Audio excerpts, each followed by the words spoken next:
ज्योति steno typing college में आप सभी का स्वागत है बच्चों। ये एसएससी की डिक्टेशन है और इसको करेक्ट 80 की स्पीड से पढ़ा जाएगा। तो जितने भी वेबसाइट स्टूडेंट्स हैं या ऑफलाइन स्टूडेंट्स हैं, पूरा कंसंट्रेट के साथ लिखने की कोशिश करें। और इसमें जो एक्यूरेसी आएगी, यानी कि अगर आज एसएससी में आपका पेपर होता है तो आपका क्या, जैसे मतलब भी उसमें वो साथ में प्रिंट निकाल के भी चेक कर लेना, जैसे कॉमन एरर कितने हैं तो उनका एक माना जाता है। हर जितने भी जो सब्स्टिट्यूट हैं या जैसे एक दो ज़्यादा वर्ड लिख रखे हैं, जो भी आपको सिखाया गया या जो आता है इवोल्यूशन करने का, वो आप उस हिसाब से इवोल्यूशन करके अपने परसेंटेज मेरे से बनवाएंगे। और जिससे मतलब भी आपको पता लगे भी आप एसएससी में पास हो या फेल। ठीक है, okay. Dictation start after 5 second. Madam, before I come to the general issues, I want to take the issue of the pension of ex-servicemen. This is something which is agitating the ex-servicemen for quite a long time. And recently the opposition leaders met the Prime Minister on his invitation, and the Honorable Defence Minister was also there.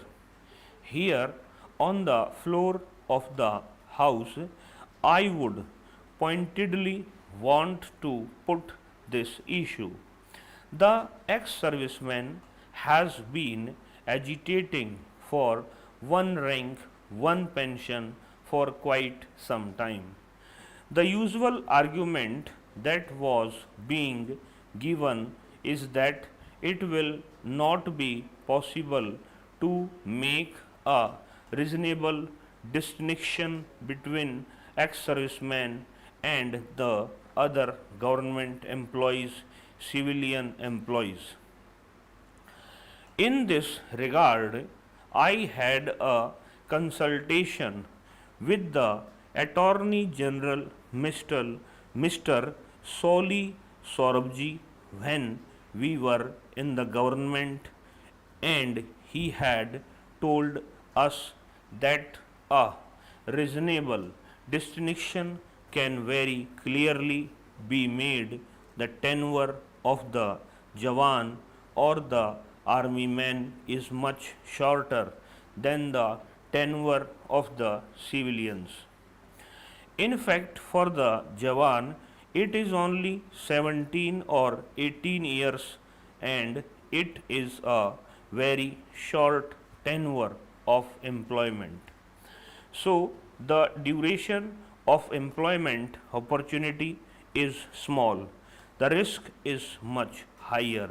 Certainly, the last risk that one takes is when one goes to the army or the Air Force or the Navy. Also, the time of stay away from his family. You have to calculate in the defense service. So, the hardships are much greater than any other service. At the same time, even in the Constitution, it is given that the President of India is the supreme commander of the armed forces. This is a very special provision. This specific provision itself distinguishes this force from the other. I want to assure the Honorable Minister that if any legislation is required to protect the ex-servicemen, we are ready to cooperate with the government, and the government can bring legislation is required or anything of that sort is required to protect the ex-servicemen. We are ready to cooperate with the government, and the government can bring a legislation where there can be no doubt about their separate classification. In this regard, the National Front government had taken a decision in October 2010 to give benefits of pension to the ex-servicemen. The CCP had taken the decision of giving benefits from SIPO to Subedar major level. The government had in mind to give it all the officers also. The commitment of the government for the officers was made clear through a press release on behalf of the government. I want to state it clearly on the floor of the House that in matters of public interest there is no question of secrecy because we are all concerned with a matter in which ex-servicemen are emotionally involved. May I state that from the meeting we had with the Prime Minister in the presence of the Defence Minister, we clearly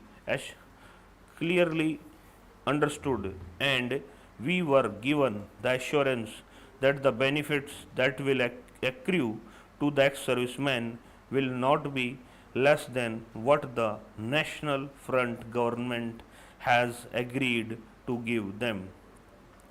Here also we were given the assurance that a statement to this effect would be made on the floor of the House by the Defence Minister. I look forward to that statement and that clarification on the floor of the House. I want to make it clear on behalf of the Janata Dal that unless this clarification is coming forth very clearly and categorically that the benefits to the ex-servicemen will be not less than what had already been decided. It will not be possible for the Janata Dal to further get into any commitment or any other proposals of this nature because this is the minimum assurance that we look forward to on the floor of the House. Governments may come and governments may go, but any assurance given on the floor of the House has much greater weight. This is what we have understood. If there is any difference in understanding between the Honorable Minister and what I am saying, it may be clarified. But this is what we demand on the floor of the House today. The announcement must come right now from the Defence Minister that the benefits will not be less than what had already been decided upon by the government. Now coming to the general debate through, there is a 4% increase, a nominal increase in the budget provisions of the Defence Ministry.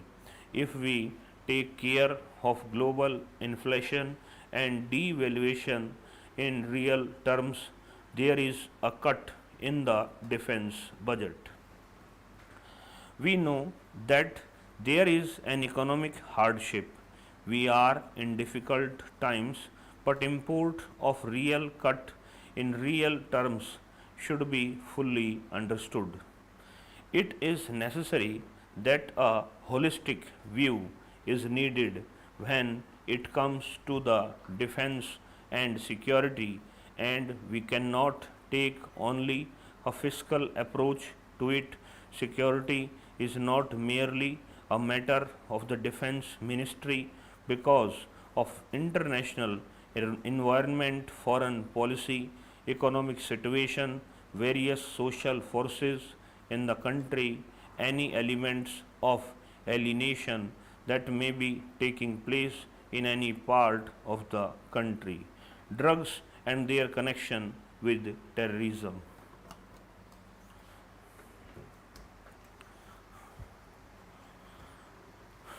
ये मान के चलिए इसकी जो speed थी लगभग 94 या 5 थी। तो वेबसाइट पे लगा दिया इसको, वहाँ जाके इसको टाइप कर सकते हैं। इस क्लास में इतना ही। नमस्कार।